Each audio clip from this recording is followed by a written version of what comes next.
You know, there are some stories that we cover here on the show that really you do have to readdress simply because you know they're untrue, but some people will persist on going down that narrative. Of course, particularly if you want clicks, more importantly, if you're a gossip or newspaper magazine. So let me clear up one of the mysteries surrounding Harry and Meghan. Hi, Neil here in the heart of London. Thank you for joining me today. If you're wondering where I am today, it's just literally off Parliament. And this particular building is kind of used for a lot of movies, you know, particularly the ones like 221 Baker Street, you know what I'm saying? Sherlock Holmes, oh yes. It's that sort of place where people come to film, particularly because it's got great steps, large doorways, that sort of stuff. Very Victorian, very atmospheric. Now, as talking about big houses, as we know, Harry and Meghan have a very big house out in Montecito in California. I think that's how they pronounce it. Let me know if you say it differently, but that's what we've been told how it's pronounced. Now, as you know, Harry and Meghan moved there after fleeing to Canada, but we were told they were actually going to be going somewhere like Africa, which may have been a better choice for them if you think about it, given all the backlash that they've taken on since quitting as senior members of the British Royals. But there's one particular story that keeps reoccurring, and we've done some digging naturally for you, and we like to tell you first and exclusive here on the show the story behind that particular story. Now, as we know, Harry and Meghan have portrayed themselves as rather private people of late.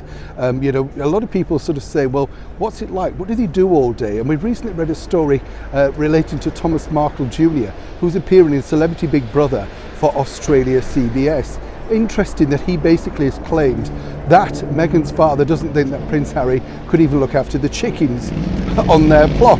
A little bit cruel, I'm sure you will agree. Now, there's a story circulating regarding Harry and Meghan that basically lots of their very plush neighbours do not wish to be associated with the former royals. In fact, they're sneered at apparently and being common. Well, I don't know about you, but even the sort of glimmer of anything to do with royal, particularly over with the social climbers of California, let me tell you, would really be, well, something to be seen with. Now, what we can tell you is this. That story is completely false, but here's the true story behind Harry and Meghan's snub. What's truly happened is this.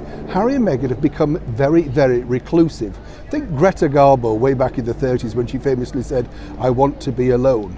Lots of neighbours have tried to become friends with the former royals. And why not, of course, because for them, just to be pictured with someone who stood next to our gracious Majesty the Queen would be a great coup. So in fact, it is Harry and Meghan who've decided to remain reclusive.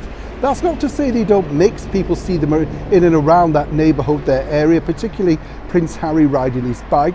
Meghan, not so much. She seems very, well, shall we say, yeah, slightly reclusive. She does apparently go out with Prince Harry for some rambles and walks and hikes and stuff like that, but not for long.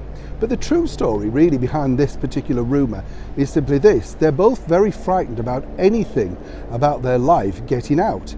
And obviously, if you think about it, you know, they've made sure that we don't know that much about what they do privately, other than the things that they wish to dash onto Zoom about or release letters from the office of the Duke and Duchess of Sussex. But what is interesting to note is that people have spun it the other way, claiming that they're just, well, a little bit sniffy and a little bit common.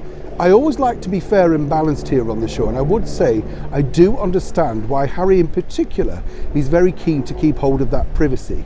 It remains to be seen though just how much further or longer they can remain private, because they are celebrities now, and at some point they are going to have to let, you know, the likes of those glossy magazines into their home, not necessarily for a tour, but in particular if they want to do those private one-to-one chats in relating to his brand new book, which is coming out next year. And more importantly for Meghan, of course, if she wants to go down that now new political path. But far from being snubbed, I can tell you it's the other way round. Neil Sean in the heart of London.